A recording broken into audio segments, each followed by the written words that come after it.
Living on Half a Dime a Day by Sarah Elizabeth Harper Monmouth. Section 5. But to resume my narrative, in my humiliation and low estate, I would have hailed with joy, as I have said before, any benevolent work had there been an opening for one so poor and reduced as myself. I languished most of all because I could do nothing to help anybody. The cruelest thing in the loss of property was that I had nothing more to give, no means to aid others. I was not renowned for prudential morality. Folks would tell me I must be more selfish.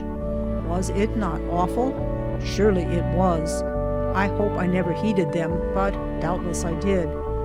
So at length, the summing up of the whole story is, I have got along on $40 per annum for a number of years, and sustained sufficient vitality for a recluse, inactive life. A crippled invalid could not well lead any other. I have a few household articles held in reserve against emergencies. The best things, however, were parted with in my darkest time. As to clothing, I hardly need more than 2 wrappers in a year, and may reasonably hope to retain the red checkered tablecloths to fall back upon in case of necessity. Of them, I can fashion a warm weather gown that will last and outlast a good many seasons. And for a winter garment, a widow has promised to sell me for a trifle, a large coverlet with some mouse holes gnawed in it. It is of course cotton, with overshot bars of woolen, such as were woven by our grandmothers. It is not indigo blue and white, as were many coverlets of this period, but chocolate and white, of medium-sized plaids. This I propose to dye of a dark color and convert into a cold weather dress, if need be. I was always taught to have some foresight for the future. As to shoes, I've still enough of the full cloth of the old overcoat of my father's to supply me a lifetime.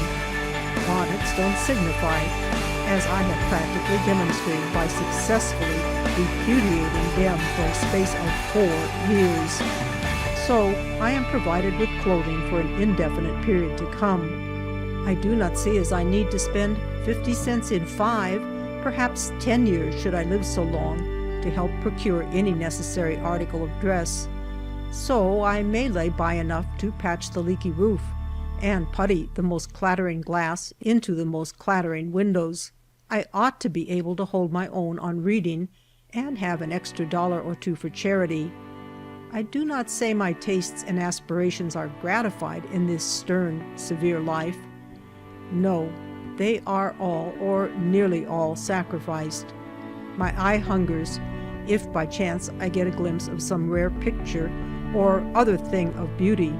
A great pang convulses me, for the world of art is and must be an unknown world to me. Only the few familiar views in nature round my low valley home may my eyes behold. The changing seasons make the sole variety. My ear hungers for all sweet sounds. I hear but nature's music, the birds in summer, the roaring winds in winter. I read of other lands than ours. From the printed page alone must I draw my knowledge of them. I shall never see grand old England, beautiful France, wild Switzerland, classic Greece, sacred Palestine. It had been the dearest hope of my life to sometime know them by the seeing of the eye. The tears come, the heart aches as it cries, "What loss, what loss!" I was the most enthusiastic traveler. My delight mounted into ecstasy. I was unconscious of fatigue and above annoyance. Art and beauty were as thrones whereon I walked in supreme exultation. But these were lost delights. The hand I had deemed so trusty was scattering my few thousands when I knew it not, and all had been gone beyond retrieval years before it was suffered to come to my knowledge. But my wants grow fewer and simpler as to the body. The mind is just as clamorous as ever. It is the humored child that has got the upper hand.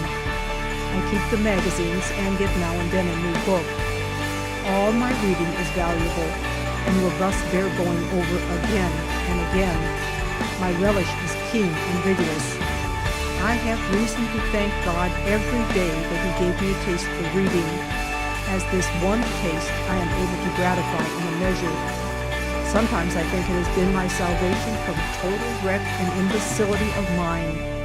It was my one solace and relief in darkest times. And the love and gratitude I bear those authors whose words gave me sustaining support and inspired to hope and endeavor are the deepest and most cherished feelings of my heart. Preeminent among them are Mr. Beecher, Phillips Brooks, Whittier, and Dr. Holland. I sometimes dream I see and converse with them so pleasantly. These dreamland interviews are more heartening than those with real flesh and blood often, for the veil seems to be done away in them. There is perfect clearness and comprehension.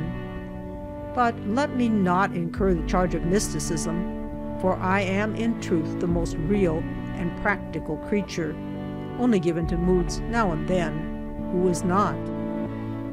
My fortune has not returned. My loss has not been made up to me in any worldly sense. I have not escaped poverty.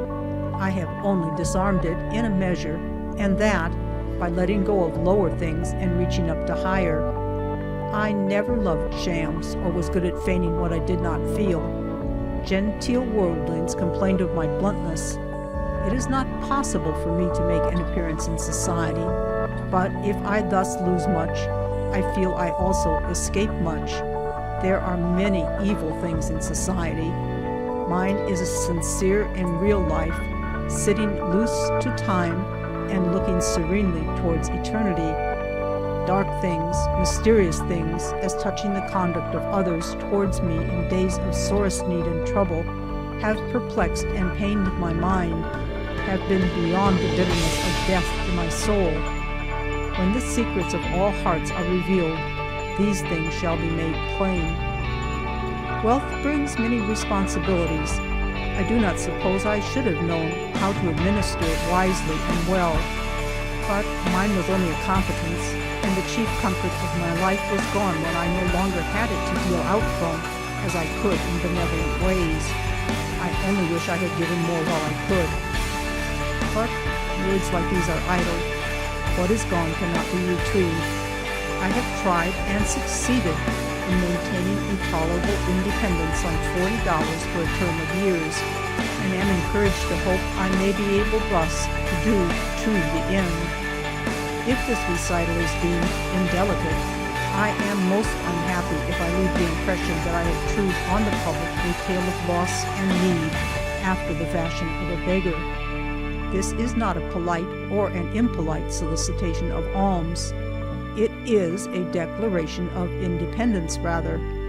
I don't know, but a proud one. I dare not say it is not egotism, but it is the egotism of humble things, even of oatmeal and homemade woolen shoes. Signed S. E. M. Sarah Elizabeth Monmouth. End of section 5. End of Living on Half a Dime a Day by Sarah Elizabeth Harper Monmouth.